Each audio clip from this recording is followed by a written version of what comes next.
balikan natin. First experience mo in acting ito. First experience ko. Yung first experience ko, yung first eksena ko actually, kasama ko si Tasha.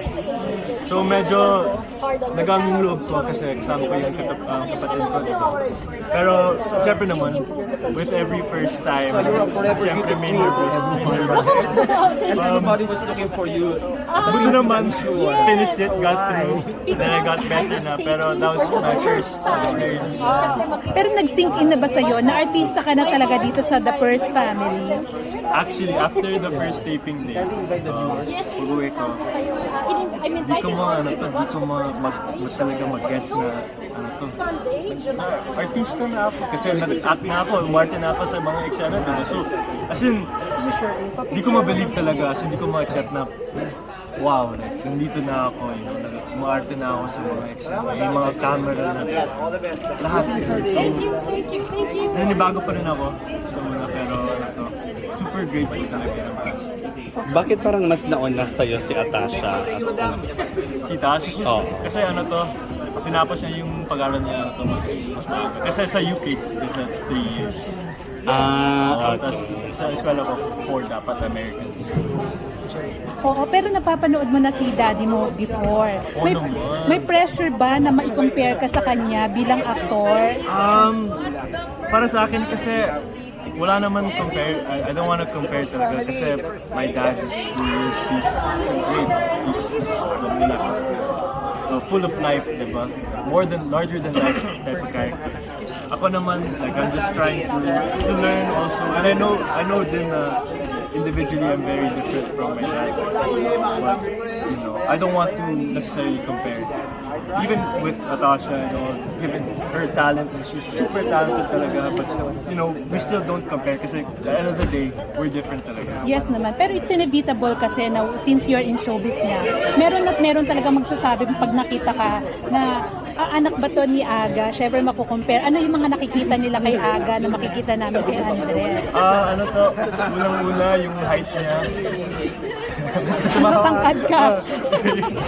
Unang-una yung height, yung kabait niya.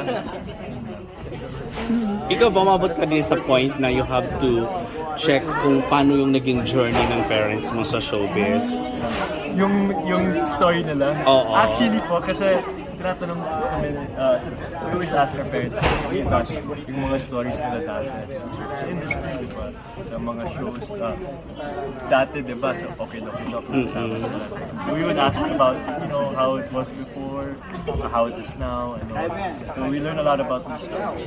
Ano lang yung mga naging payo sa'yo ngayon ni daddy mo na nasa showbiz ka na? Unang-una, just be kind to everyone. Be nice always. Always smile also. Kasi you never know if someone needs a smile. And humility is the best ability. Yan.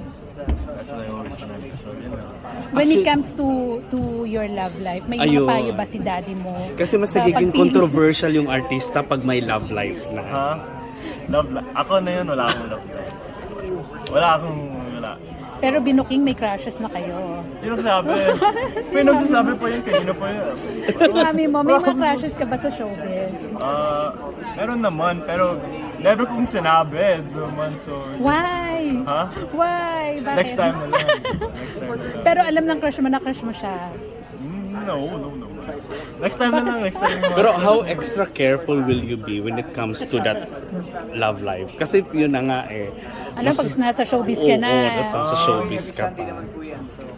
Privacy talaga in our family, in our life is really important talaga, big aspect. And we saw that naman with our dad, how he prioritizes privacy. So, ganun lang muna, diba? Kasi, end of the day, it's not super important to one. But, So malalaman lang namin yung crush mo yan pag i-date mo na. No naman. Kasi hindi maiiwasan, syempre kilala ka na, di ba Andres? Pag lumabas ka, lahat ng mata nakatingin sa'yo. Tapos magkaroon ng TV5 ball, dapat mayroong part. Kailangan ba? Chart na siya. So doon ka na lang magiging open when the time comes. When the time comes naman. Pero ngayon kasi busy with work, busy with taping. And I'm doing a lot of other things na rin outside of working.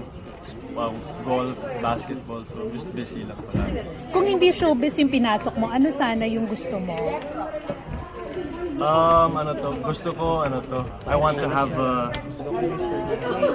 potato chip company talaga. Kasi mahilig ko talaga sa potato chip. So in the future, Maging businessman. I'll have a business.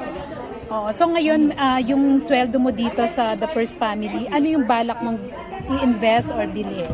Ipon muna talaga. Ipon to talaga. Nothing to buy yet now. I'm still young. So, just save muna. And then when the time comes, when the right business opportunity is there, then i-invest ko na. For now, just save. Yun nga sabi ng daddy mo, natutuwa siya na career ang priority mo, not love life. So kailan ka pa magiging ready for love life? Kasi Ready na 23 ka na ako. ngayon. No, Ready. pero di ko pina-prioritize kasi what I'm focused on talaga is my work.